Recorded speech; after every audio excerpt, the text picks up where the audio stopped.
The reach of Hurricane Michael far and wide from the Gulf Coast into the mountains of North Carolina. This is Boone, North Carolina, where you may be skiing in just a matter of weeks, but heavy rains over the past couple of days.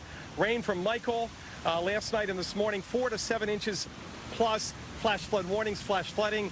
The Middle Fork River, a real concern up there in the high country of North Carolina as the rain continues to push northeastward. Also that tornado threat, too, across parts of eastern and central North Carolina and the Tidewater of Virginia. Back live here in Aiken. We're just outside of Augusta, Georgia. The sun is out. It is hot. It is steamy. But we've got a cold front coming through tonight. Temperatures tomorrow morning in this area, the coolest they've seen in 5 months.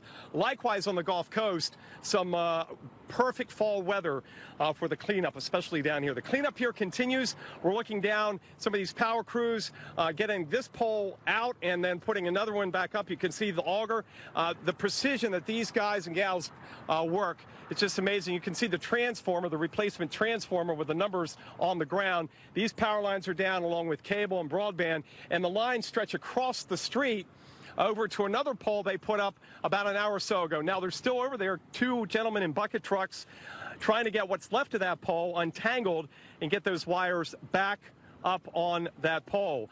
Want to take you back to this morning. This is why down power lines are so dangerous, because you have to assume they are energized and juiced. Look at this one.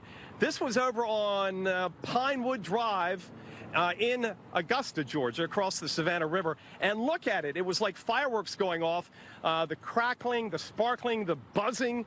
I mean, it was just going on and on. They finally got the power off to that line and got the fire out. But that's a lot of volts going through that line. They got that out. And then you can see the time lapse here of a cleanup that took place in Clearwater, South Carolina. That, again, is just across the river from Augusta. This is a great time lapse. Matt Stafer shot this. Gives you an idea of how the crews rapidly get in there. They subcontract or contract out the tree cleanup crews. They come in, get the trees off the road, get them out of the way so traffic can get through. Then the power crews come in here, and what they like to do, if the lines aren't cut, they like to use the same lines and get them back up in the air, because it costs a lot more. It takes a lot more time if the lines have been cut.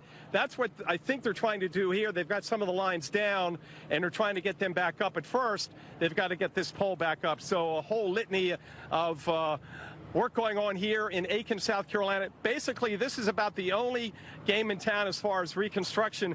Just about all the power is on here in Aiken County.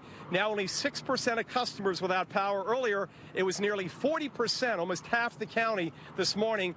And statewide, a big improvement. This morning, about 145,000 customers without power in South Carolina. Liana and Erica, that number has dropped from 140 down to 60,000. So folks are getting their juice back on, and no complaints about this weather coming in, the cooler, drier weather, especially down on the Gulf Coast with that disaster. Yeah, thanks so much, Mike. Seidel live in Aiken, South Carolina. Again.